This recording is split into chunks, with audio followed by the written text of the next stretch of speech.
আসসালামু আলাইকুম। Wise point একাডেমির পক্ষ থেকে সবাইকে জানাচ্ছি আন্তরিক শুভেচ্ছা ও অভিনন্দন। তোমাদের মাঝে আবারও হাজির হয়ে গেলাম ওয়াইস পয়েন্টের থেকে আরো নতুন একটি ক্লাস নিয়ে। আজকের ক্লাসের আমাদের আলোচ্য বিষয়বস্তুটি হলো ভাবনার বা চিন্তার খোরাক, অর্থাৎ তোমাদের অনুসন্ধানী বইটির প্রথম অধ্যায়ে চিন্তার খোরাক একটা অংশ আছে, সেটা হলো 1.3-এ চিন্তার খোরাকের যে অংশটি, ওই অংশটি নিয়ে আজকে আমরা আলোচনা করব। এটা তোমাদের বইয়ের 1.3 এই পাঠে তোমরা পেয়ে যাবে। তো চলো আজকের ক্লাসটা আমরা শুরু করি। তো আমি মূলত প্রশ্নটা লিখে রেখেছি বোর্ডে, তোমরা যদি একটু খেয়াল করো তাহলে দেখবে মহাবিশ্বের মহাকর্ষ এবং তড়িৎ চুম্বকীয় বল। আমরা আমাদের এই ক্লাসে তোমাদের অলরেডি মহাকর্ষ বল, তড়িৎ চুম্বকীয় বল, সবল নিউক্লিয় বল, দুর্বল নিউক্লিয় বল, এই বলগুলা সম্পর্কে তোমাদের কি ক্লাস নিয়েছি এবং ভিডিও আপলোড করেছি। তোমরা যদি ওই ভিডিওগুলো দেখো তাহলে এই বিষয়টা কি তোমরা একদম পরিষ্কার হয়ে যাবে। তো এখানে আমরা দেখতে পারতেছি যে এরকম মহাকর্ষ এবং তড়িৎ চুম্বকীয় বল যে কোনো দূরত্বে কাজ করতে পারে, অর্থাৎ এটার কোনো সীমা নেই। এই বলগুলা কাজ করবে নির্দিষ্ট কোনো রেঞ্জ, নির্দিষ্ট কোনো সীমা এর মধ্যে না। এটা যে কোনো দূরত্বে কি করতে পারে, কাজ করতে পারে। কিন্তু তড়িৎ চুম্বকীয় বল মহাকর্ষ বল থেকে 36 গুণ বেশি। এখানে আরেকটা পয়েন্ট, তড়িৎ চুম্বকীয় বল আমরা জানি যে মহাকর্ষ বল থেকে তড়িৎ চুম্বকীয় বল 10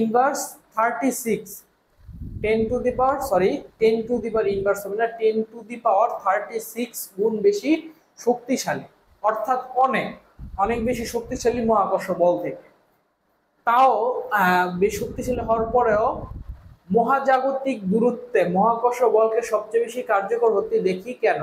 অর্থাৎ আমাদের প্রশ্নটা এরকম হইলো, আমরা প্রশ্নটা যদি একটু ভাঙি তাহলে দেখবে এরকম যে মহাকর্ষ বল এবং আমি একটু প্রশ্নটা ভেঙে দেই তাহলে তোমাদের সুবিধা হবে। একটা হলো আমাদের মহাকর্ষ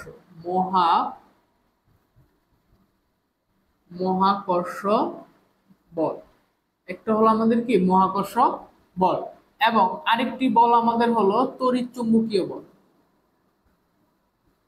তড়িৎ চুম্বকীয় বল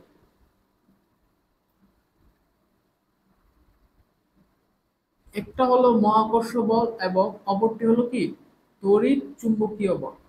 এখন এই দুইটা বল হতে আমরা পাই এরকম যে এই দুইটা বলের সীমা বা দূরত্ব রেঞ্জ একই, অর্থাৎ সীমা একই, এদের কাজ করার যে নির্দিষ্ট সীমা তা কি একই, অর্থাৎ যে কোনো দূরত্বে কাজ করতে পারে। এরপরে তাহলে এখান থেকে সীমা একই পাইলাম। আচ্ছা, আমি বিষয়টাকে আরো একটু এভাবে না ব্যাখ্যা করে এভাবে দিই যে এই দুইটা বল থেকে যে এরকম ভাবে আমরা দেই, এখান থেকে একটা, এখান থেকে এর মধ্যে সীমা আমরা পাইলাম একই। তারপরে আমরা দেখি আর কি কি জিনিসের মধ্যে এদের মধ্যে কি রয়েছে, মিল রয়েছে। তাহলে সীমা বা রেঞ্জ একই, এবং এর মধ্যে আরেকটি যে বিষয় আসছে এভাবে না একই, কিন্তু এর মধ্যে আরেকটা পয়েন্ট, সেটা হলো যে মহাকর্ষ বল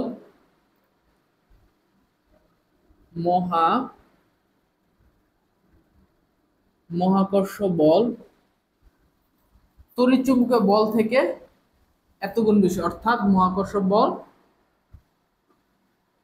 উল্টা হবে, তড়িৎ চুম্বকীয় বল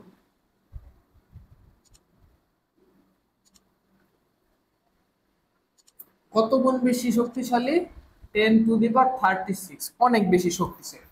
এখন এগুলা হওয়ার পরেও কেন আমরা মহাকর্ষ বলটাকে বেশি দিই, এটা হলো আমাদের প্রশ্ন। তো আশা করি তোমরা প্রশ্নের ধরনটা বুঝতে পারছো। এইগুলা শর্ত দিয়ে দিচ্ছে, তাও মানে প্রশ্ন করছে এরকম এত কিছু দেওয়ার পরেও কেন মহাকর্ষ বল আমরা বেশি দিই। এখন আমাদের মূল পয়েন্টে আমরা ফিরে যাই, এইগুলো আমরা একটু মুছে দিই। তাহলে মূল পয়েন্ট হলো এরকম, সেটি হলো যে মহাকর্ষ বল, মহাকর্ষ বল এইটা নির্ভর করে, এটি নির্ভরশীল,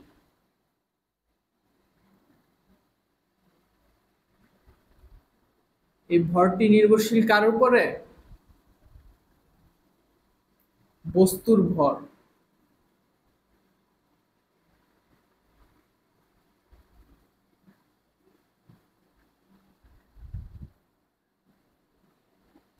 বস্তুর ভরের উপর কি নির্ভরশীল। তাহলে মহাকর্ষ বল এটি নির্ভরশীল কিসের উপরে? বস্তুর ভরের উপরে। অপর দিকে যদি আমি যাই, তড়িৎ চুম্বকীয় বল,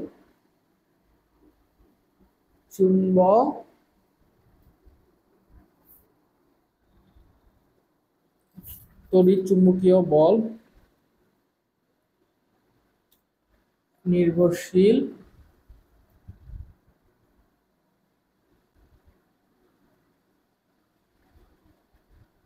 তড়িৎ চুম্বকীয় বল নির্ভরশীল কার উপরে? আমরা দেখতে পাচ্ছি তড়িৎ চুম্বকীয় ভর নির্ভরশীল বস্তুর আধান বা চার্জের উপর। তাহলে আশা করি তোমরা একটু বুঝতে পারছো যে প্রথমত এরকম মহাকর্ষ বল এটি নির্ভরশীল বস্তুর ভর, আর অপর দিকে তড়িৎ চুম্বকীয় বল যেটি নির্ভরশীল কি বস্তুর আধানের উপরে। তাহলে এই পৃথিবীতে বা এই মহাবিশ্বে প্রতিটি বস্তু কণার ভর আছে, প্রতিটি বস্তু কণারই কম এবং বেশি, কম বেশি কি আছে ভর রয়েছে। কিন্তু ম্যাক্সিমাম বস্তু কণায় যাদের কোনো নিট আধান, যাদের কোনো কি নেই, নিট আধান নেই, নিট আধান, এই নিট আধান অর্থাৎ এই বস্তুটার মধ্যে কোনো কি আধানই নেই, এটা কত? শূন্য। এই আধানটা শূন্য, আমরা ধরতে পারি এই আধানটা কি শূন্য। তাহলে এই নিট আধান বা নিট আধানের পরিমাণ শূন্য এই মহাবিশ্বে অনেক বস্তুতে। তো মূলত এটাই কারণ যে প্রতিটা বস্তুর মধ্যে কম বেশি ভর রয়েছে, কিন্তু প্রতিটা বস্তুর মধ্যে যে নিট আধানের পরিমাণ, মোট আধানের পরিমাণ, এটা কি অনেক বস্তুর মধ্যে কি আছে? শূন্য। যেটা কি অনেক ম্যাক্সিমামে বস্তুর ক্ষেত্রে কি এই আধানের মানটা কত? শূন্য। তো দেখো যে আমরা যদি 100 বস্তু ধরি, এর মধ্যে কি আমরা ভর পাইতেছি সকলেরই, কিন্তু নিট আধান কি আমরা সকলকে পাইতেছি না। তো প্রায় সকল বস্তুরে আমরা ভর পাই, উপর দিকে কিছু বস্তুর কি আমরা আধান পাই, অপর দিকে আধান পাই না। তো এই কারণে কি মহাকর্ষ বল আমরা সব জায়গায় বা এই মহাবিশ্বে সবচেয়ে বেশি কি দেখতে পারি বা কার্যকর হিসাবে আমরা দেখি। অপর দিকে যেহেতু অনেক বস্তুরই নিট আধান, যেহেতু আধান নেই, তাহলে আধান না থাকলে তড়িৎ চুম্বকীয় বলও কি করতে পারবে না? কাজ করতে পারবে না। সেক্ষেত্রে কি আধানও নেই, তড়িৎ চুম্বকীয় বল কাজও করে না, সেক্ষেত্রে আমরা বেশি দেখি কি মহাকর্ষ বল। আসলে এটাই হলো কি এই ভাবনা চিন্তার খোরাকের মূল ব্যাখ্যাটা। তো তোমরা একটু সুন্দরভাবে যদি গুছিয়ে লিখো বিষয়টা, তাহলে কি তোমরা আশা করি খুব ভালোভাবে তোমরা লিখতে পারবে। তো আজকের মতো এখানেই ক্লাসটা শেষ করব, এই পর্বের ক্লাসটি, এবং পরবর্তী ক্লাসের দেখার তোমাদের আমন্ত্রণ রইল। সবাই ভালো থাকবে, বেঁচে থাকলে আবার দেখা হবে। আলবিদা, আসসালামু আলাইকুম।